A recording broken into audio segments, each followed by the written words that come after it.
Boyfriend seriously baby? पैसों की कमी की वजह से न सिर्फ उसका प्यार बल्कि उसकी पूरी जिंदगी बर्बाद हो गई थी।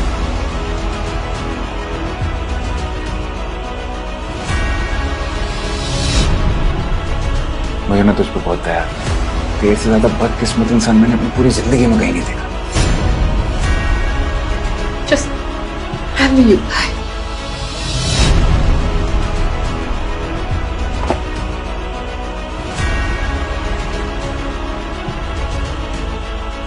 अबे पैसे तो लेते जा। सब कुछ फ्री में देके जाएगा क्या?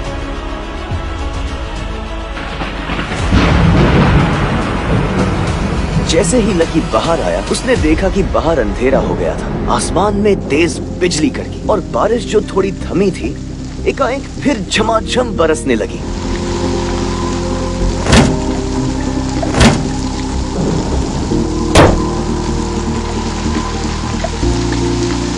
अगर इतना ही लकी बनाना था तो मेरा नाम लकी क्यों रखा भगवान?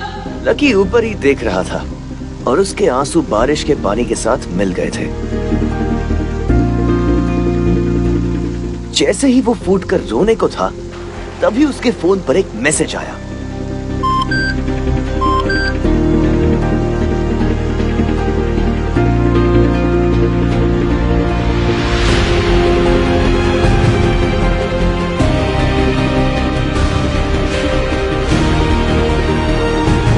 ये क्या मजाक है यार?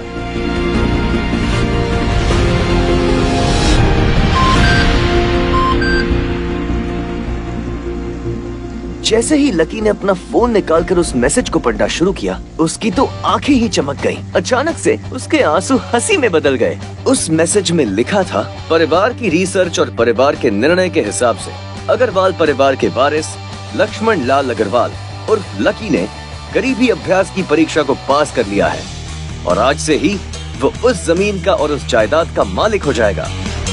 असल में उसके परिवार ने उसे एक परीक्षा में डाल दिया था जिसका नाम था गरीबी अभ्यास परीक्षा। बेटा लकी, तुम हमारे खानदान के वारिस तो हो, पर उसके किसी भी हिस्से पे तुम्हें हक तभी मिलेगा जब तुम एक परीक्षा को पास कर लोगे।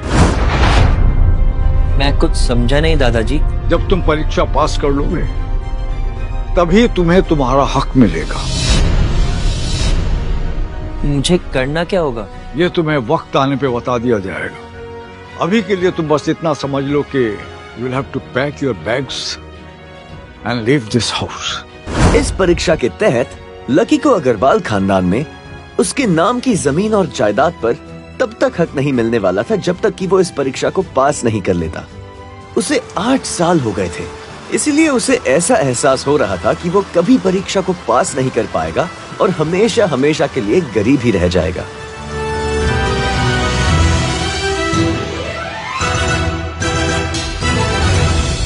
मैंने राहुल के साथ मैचअप कर दिया। आज से यही मेरा बॉयफ्रेंड है। लकी ने होटल की तीसरी मंजिल की ओर देखा और डिम्पल को मन ही मन कोसा। अच्छा वो चली गई, अब मिलना कभी। अगले दिन जब लकी की आंख खुली तो वो सीधा उठा और तैयार होकर शहर के सबसे बड़े बैंक न्यू सिटी बैंक पहुंचा। भाई अब इसमें से कौन सी गाड़ी लेगा? ये वाली? नहीं वो वाली। न्यू सिटी बैंक न सिर्फ शहर का सबसे बड़ा बैंक था बल्कि वो सबसे अमीर बैंक भी था। वहाँ पर शहर के सबसे अमीर लोगों के ही पैसे जमा किए जाते थे। कहाँ दवाओं की बदबू और कहाँ ये खुशबू। वाह।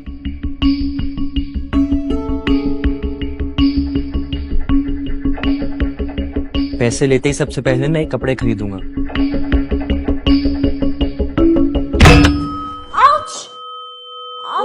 जल्दबाजी के चक्कर में वो एक सुंदर सी लड़की से जा टकराया। आई एम सो सॉरी, मैंने आपको देखा नहीं, प्लीज आप मुझे माफ कर दो। क्या सॉरी? हाँ, और क्यों नहीं देखा तुमने? तुम्हें इतनी बड़ी लड़की दिखाई नहीं देती है? मैं ट्रांसपेरेंट हूँ क्या? बैंक की मैनेजर यास्मिन दोनों की ओर बढ़ती चली आ रही थी। And how is your sorry going to help me at all? Yasmin ने उस लड़की से पूछा, ma'am, I'm sorry ma'am, are you okay? No, I just hurt my head. I am sorry. और फिर घिन भरी नजरों से लकी की ओर देखने लगी। क्या मैं पूछ सकती हूँ आप यहाँ पर किस काम के लिए आए हैं? मैं अपने पैसे निकलवाने के लिए आया हूँ। What? पैसे? Do you have card? New city bank का कार्ड हासिल करना एक बहुत ही मुश्किल काम था। कार्ड? अगर किसी को भी उस बैंक का कार्ड लेना था तो सबसे पहले उस आदमी को अपने खाते में 5 लाख रुपए पहले से जमा करवा कर रखने पड़ते थे। नहीं है कार्ड? कार्ड तो नहीं है। Very good. जैसे ही उस लड़की ने लकी का जवाब सुना तो वो खिलखिलाकर हंस पड़ी।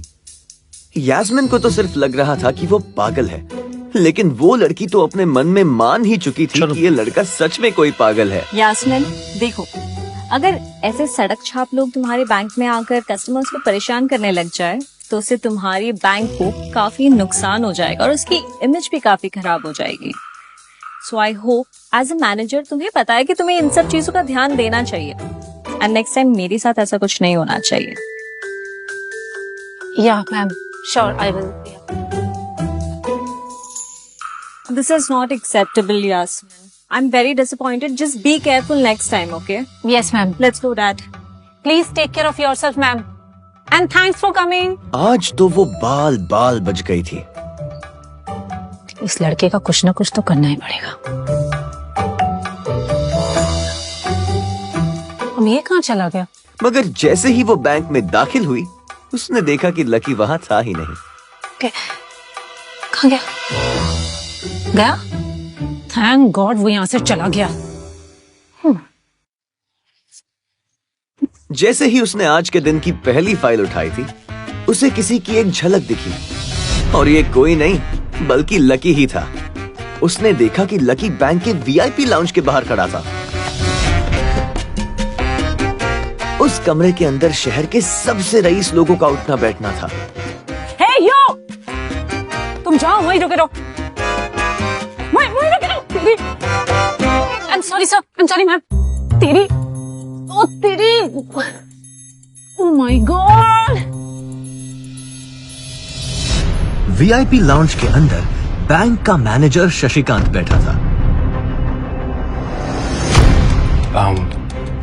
हेलो सर, कैसे हैं आप? How may I help you? Lucky VIP lounge का चकाचौंध देखकर थोड़ा झिझक गया था। अरे कौन हो भाई, क्या चाहिए तुम्हें? मैं अपने पैसे लेने के लिए आया हूँ। तुम्हारे पास हमारा सुप्रीम कार्ड है? नहीं। अगर कार्ड नहीं है तो पैसे नहीं मिल सकते। चलो निकलो यहाँ से, आउट। नहीं, मैं अपने पैसे लिए बिना नहीं जाऊंगा। भले ही उसके पास कार्ड नहीं था, लेकिन इसका मतलब ये नहीं था कि वो अग्रवाल खानदान का लड़का नहीं है। अरे बोला ना एक बार, अगर कार्ड नहीं है तो पैसे नहीं निकल सकते, और वैसे भी पैसे होंगे तब तो निकलेंगे। चलो बार बार आउट, निकलो। पैसे है तभी तो निकालने के लिए आया हूँ ना। देख, तो सुबह सुबह फालतू की बकवास मत कर, चुपचाप यहाँ से निकल जा वरना गार्ड्स को बुला लूंगा, धक्के मार मार के बाहर फेंक देंगे तुझे। निकल। जैसे जैसे मैनेजर उसकी ओर बढ़ता जा रहा था लकी का डर भी बढ़ता जा रहा था। इतने में लकी को एकदम से याद आया, फिंगरप्रिंट। लेकिन मैनेजर को यह समझ में नहीं आ रहा था कि आखिर लकी को फिंगरप्रिंट की जानकारी कैसे थी। आपने कहा ना आपको कार्ड चाहिए, मेरे पास कार्ड तो नहीं है पर फिंगरप्रिंट है, और मुझे पता है कि आपके यहाँ फिंगरप्रिंट से भी काम चल जाता है। लकी के मुंह से फिंगरप्रिंट सुन के मैनेजर को शक हुआ। अच्छा, तो तुझे फिंगरप्रिंट एक्सेस चाहिए? रुक, ये लो, फिंगरप्रिंट चाहिए ना? इधर आओ, आइए, लगाओ अपने फिंगरप्रिंट्स।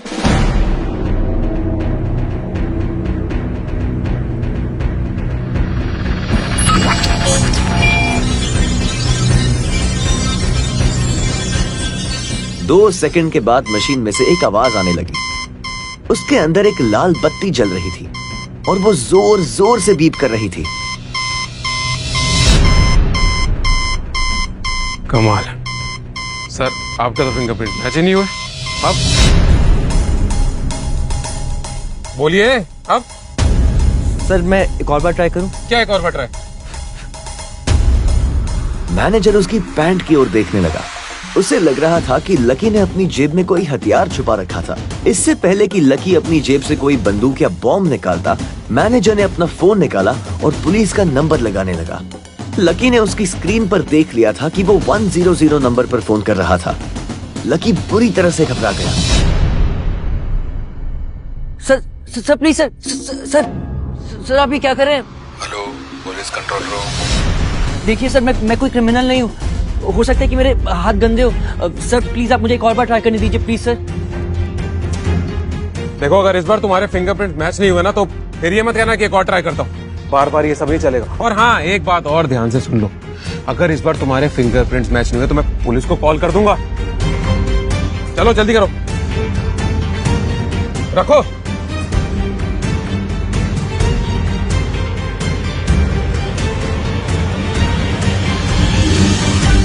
जैसे ही उसकी उंगली उस मशीन पर पड़ी, अब की बार फिर मशीन में से एक आवाज आई और वो चमककर हरी हो गई थी। Verification successful.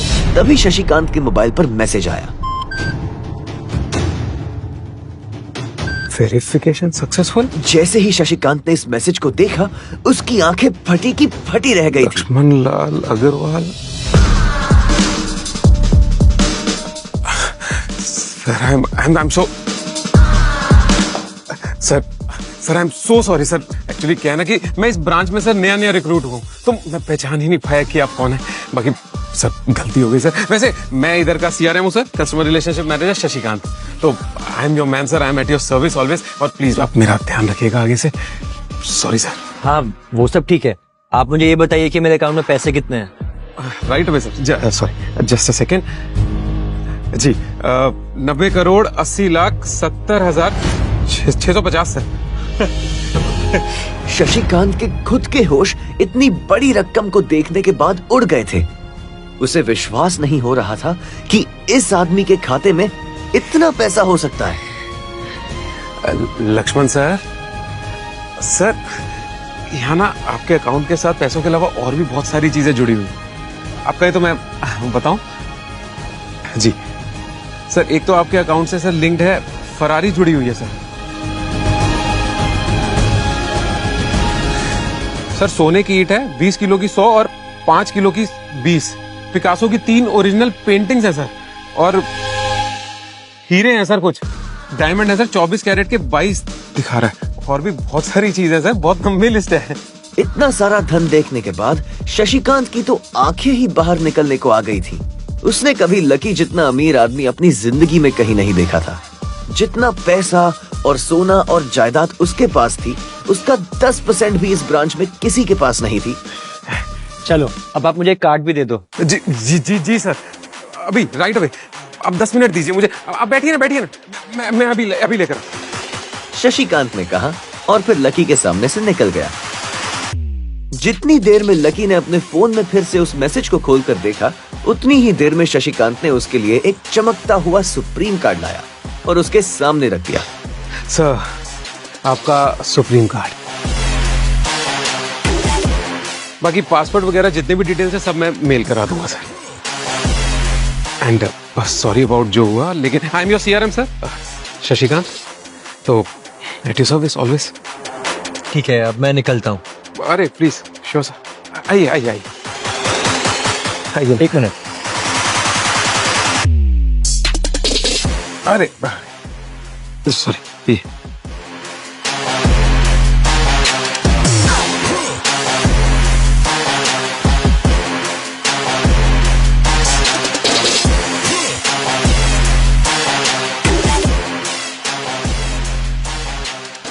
और इधर यास्मिन परेशान हुए जा रही थी। वो जानती थी कि अगर कुछ भी गड़बड़ हो जाती तो सबसे पहले उसकी नौकरी जाएगी। जैसे ही परेशान यास्मिन ने अपनी नजर उठाकर फिर से उस कमरे की ओर देखा, तो पाया कि लकी बहुत ही आराम से बाहर निकलकर बढ़ता चला जा रहा था। तुम्हारी हिम्मत कैसे हुई VIP रूम में घुसने की? मैंने आपको बताया था ना कि मैं यहाँ पर अपने पैसे लेने के लिए आया हूँ।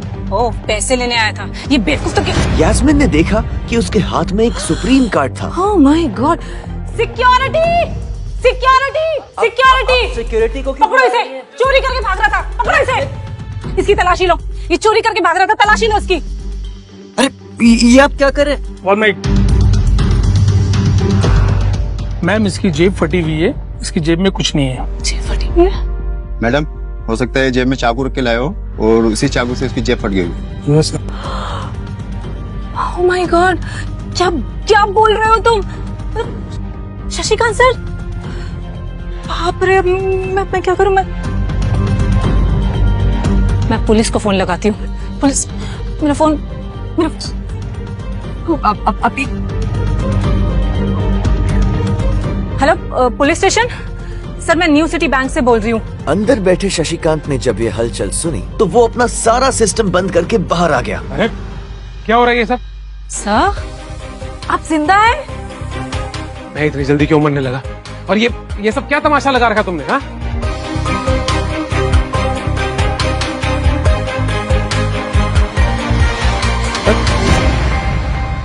सर आप छोड़ो छोड़ो छोड़ो छोड़ो, निकलो, चलो, get out get out. Sir I am really sorry sir. Sir मैं अपनी टीम की गलती की वजह से माफी मांगता हूँ sir. Sir sorry, I am really guilty about that sir. आप पूछ रहे थे ना ये किसने किया? इसने किया, और इसने सिर्फ इतना ही नहीं किया, इसने पुलिस को भी बुला लिया। इसे लग रहा था कि मैं कोई क्रिमिनल हूँ जिसने आपका खून कर दिया, और उसके बाद ये आपसे कार चुराकर भाग रहा है। यास्मीन, सर मेरी क्या गलती है? लुक एट हिम, मुझे लगा ये जबरदस्ती वीआईपी रूम में घुस गया है और इसने आपसे कार्ड बनवा लिया है और आपका मर्डर कर दिया। सर शशिकांत ने उसका हाथ पकड़ा और उसे खींचकर अपने साथ एक खंबे के पास ले गया और बोला, यास्मीन तुम जानती हो कौन है? ये लक्ष्मण लाल अग्रवाल खानदान का वारिस। और तुम्हें पता है ना कि अग्रवाल खानदान का खाता हमारे बैंक के सभी शाखाओं में सबसे बड़ा खाता है। तो पता है इस लड़के के पास कितनी प्रॉपर्टी है? वो अपने दम पर इस पूरे एरिया को खरीद सकता है। यास्मीन क्या बेवकूफी करती है? सॉरी है। अच्छा अब एक काम करो, सबसे पहले तो पुलिस को जाके फोन कीजिए और उनसे कहिए कि हमसे गलती हो गई। समझ आई? अपनी कंप्लेंट वापस लो और फिर जाकर इनसे माफी मांगो। अगर इन्होंने तुम्हें माफ कर दिया तो ठीक, तुम्हारी किस्मत, अदरवाइज तुम्हारी नौकरी गई। सर, शशिकांत ने कहा सर सॉरी और दौड़कर लकी के पास जाकर खड़ा हो गया। मेरे पास कोई और रास्ता नहीं है। हेलो ऑफिसर, सर मुझसे बहुत बड़ी गलती हो गई है। जिसे मैं बदमाश समझ रही थी वो तो शहर का सबसे अमीर आदमी का बेटा है। इसे please don't come sir, please don't. Madam sorry, लेकिन अब तो गाड़ी निकल गई है, वहाँ पहुँचती होगी। अब आपको जो भी कहना है इंस्पेक्टर साहब से कह देना। अब तो गई यास्मीन, अब तो गए। आई एम सॉरी सर, मुझसे बहुत बड़ी गलती हो गई, प्लीज मुझे माफ कर दीजिए। मेरा इंटेंशन आपको हर्ट करने का बिल्कुल भी नहीं था। मैंने जो कुछ भी किया इस बैंक की सिक्योरिटी के लिए किया। I am really very sorry. Sir थोड़ा हैव सम पानी, थोड़ा पानी लीजिए। Sir your card. I am sorry. It's okay. Lucky ने कहा और उसके हाथ से अपना सुप्रीम कार्ड लेकर निकल गया। यास्मीन को अपने कानों पर विश्वास नहीं हो रहा था। वो मान ही नहीं पा रही थी कि लकी ने उसे माफ कर दिया था। ये क्या गलती थी सर? गौर से तो देख महबूबा मेरी लक है, गौर से तो देख किस्मत जबरदस्त है, गौर से तो देख तेरे मेरे में वो फर्क है, बोले जिंदगी मुझे खुद व्हाट द फक है। उधर लकी को अपने आप पर विश्वास नहीं हो रहा था कि वो रातों रात इतना अमीर हो गया था। लकी दिल्ली यूनिवर्सिटी के ही एक कॉलेज में पढ़ता था। जैसे ही वो कॉलेज के अंदर दाखिल हुआ, उसका पैर पानी से भरे हुए गड्ढे में चला गया। वो कॉलेज एडमिनिस्ट्रेशन के दफ्तर को देखकर कोस रहा था। लकी अपने जूतों को साफ करने की कोशिश करने लगा और जब जूते साफ नहीं हुए तब वो बाथरूम की तरफ जाने लगा। वो बाथरूम की ओर जा पाता इतने में क्लास की घंटी बज गई थी।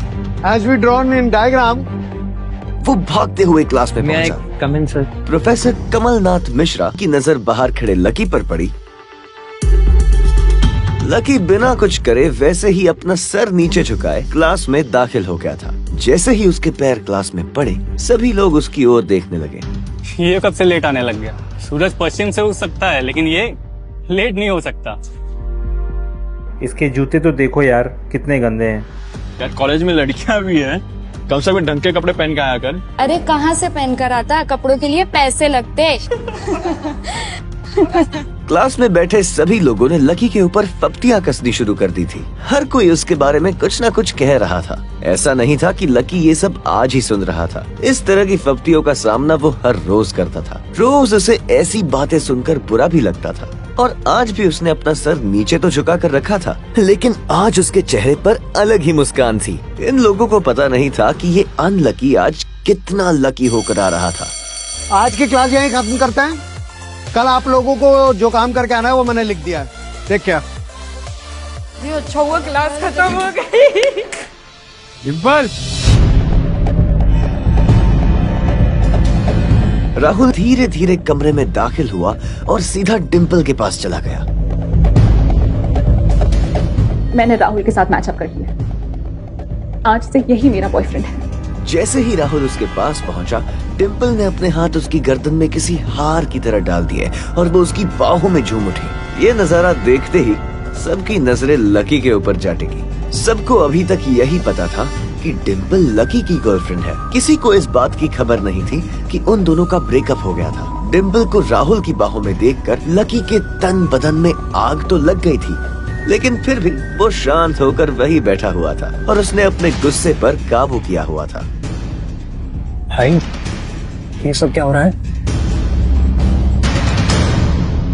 होने दे जो हो रहा है। लकी ने कहा। उसका इस बारे में किसी से बात करने का कोई मन नहीं था।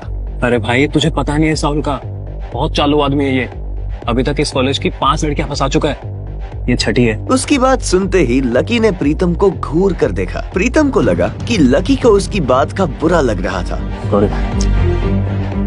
लेकिन अगले ही पल वो उसे देखकर मुस्कुराया और बोला, कोई बात नहीं भाई, सबकी अपनी लाइफ है। ये कहकर लकी डिम्पल की ओर देखने लगा। वो जानती नहीं थी कि लकी चाहता तो यही खड़े खड़े राहुल और उसके पिता को उनके कारोबार समेत खरीद सकता था। अच्छा लकी सुनो, क्योंकि अब हम साथ नहीं हैं, तो मुझे इस कवर की भी कोई जरूरत नहीं।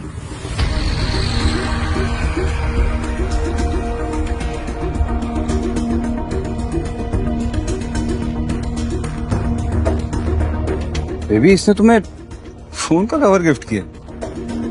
फोन का कवर कौन गिफ्ट करता है यार? राहुल लकी को नीचा दिखाने का एक भी मौका अपने हाथ से जाने नहीं देना चाहता था। लकी अंदर ही अंदर मुस्कुरा रहा था। डिम्पल ने राहुल की ओर देखा और बोली, बेबी, जिसकी फोन खरीदने की औकात ना हो वो कवर ही गिफ्ट करेगा ना। कोई बात नहीं बेबी, मैं आज ही तुम्हें नया फोन दिला देता हूँ। हम अभी कनॉट प्लेस जाएंगे और हम अपनी बेबी के लिए लेंगे एक नया फोन। लकी का मन तो यही कर रहा था कि वो जोर से राहुल के ऊपर हंसे, लेकिन उसने अपनी हंसी को रोक लिया था। हाँ बेबी, पहले फोन खरीदेंगे, फिर फोन खरीदने की पार्टी करेंगे और उसके बाद आज लकी जानता था कि वो ये सब उसे सिर्फ चिढ़ाने के लिए कर रही थी, लेकिन लकी को खुद के लिए नहीं बल्कि उसके लिए बुरा लग रहा था। वो मन ही मन यही सोच रहा था कि अगर डिम्पल थोड़ा सा, बस थोड़ा सा और इंतजार कर लेती तो आज लकी उसके लिए फोन की पूरी दुकान खरीद कर रख देता। नहीं, तुझे हुआ क्या है? तेरी आंखों के सामने इतना सब हो रहा है तो तू मुस्कुरा रहा है, तुझे गुस्सा नहीं आ रहा क्या? नहीं भाई, जो हो रहा है वो अच्छा ही हो रहा है और जो भी होता है ना वो भी अच्छे के लिए ही होता है, इसलिए जस्ट शेयर। सर एक तो आपके अकाउंट से सर लिंक्ड है फरारी जुड़ी हुई है सर। सोने की ईंट है 20 किलो की 100 और 5 किलो की 20। पिकासो की 3 ओरिजिनल पेंटिंग्स है सर। डायमंड है सर 24 कैरेट के 22। जब उन दोनों की नजर लकी के मुस्कुराते हुए चेहरे पर पड़ी तो वो अंदर तक भभक गए। जब इन सब बातों का लकी के ऊपर कोई असर होता नहीं दिखाई दिया तो डिम्पल राहुल से बोली, चलिए बेबी, बेबी नहीं हबी। आज से तुम मुझे हबी बुलाओगी और मैं तुम्हें बुलाऊंगा वाइफी। ये देखते ही लकी थोड़ा सा जल बुन तो गया था और उसका जवाब भी वो राहुल को देना चाहता था, इसीलिए उसने कहा, डिम्पल, ये सब तुम क्यों कर रही हो?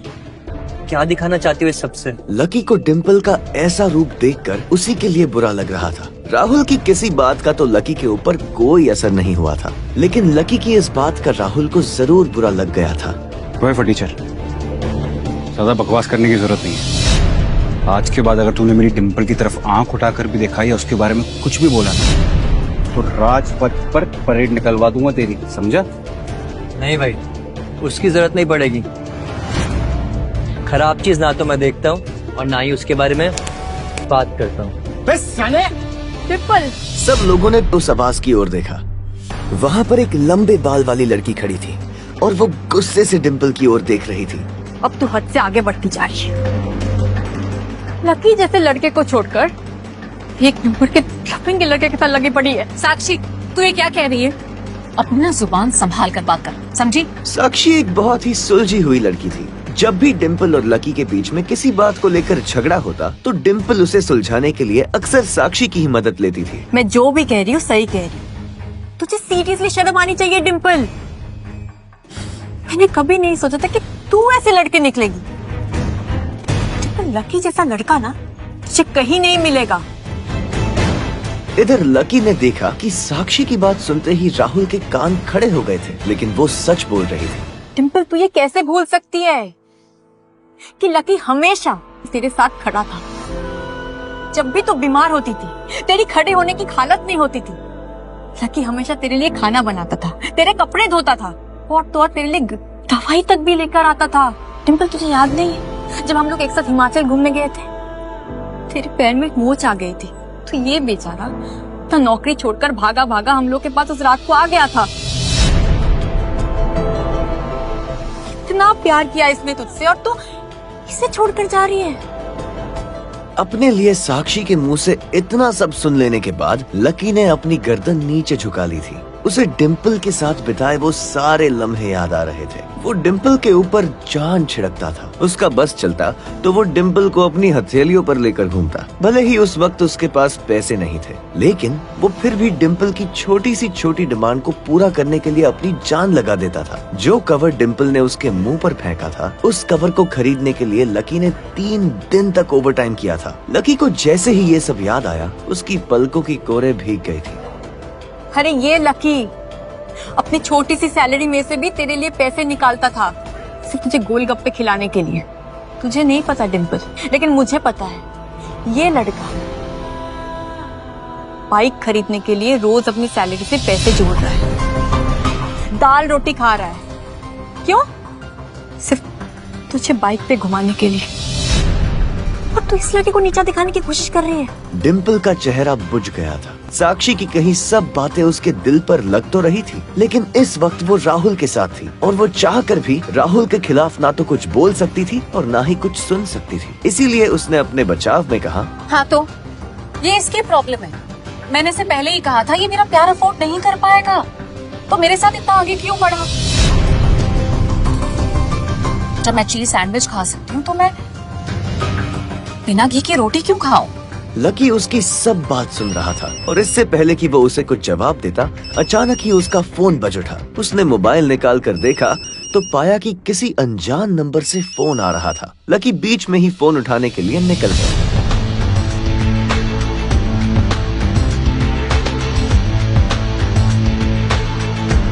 इधर फोन पर लकी कुछ बोलता उससे पहले ही, बहुत हो गया लकी, अब बस जल्दी से घर आ जाओ। लकी फोन पर उसकी माँ की आवाज पहचान गया था। हाँ माँ,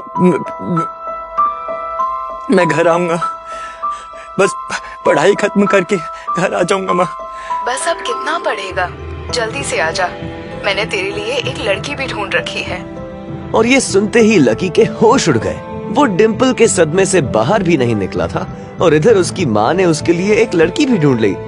माँ, मैं अभी क्लास में हूँ, मैं आपको थोड़ी देर में कॉल करता हूँ।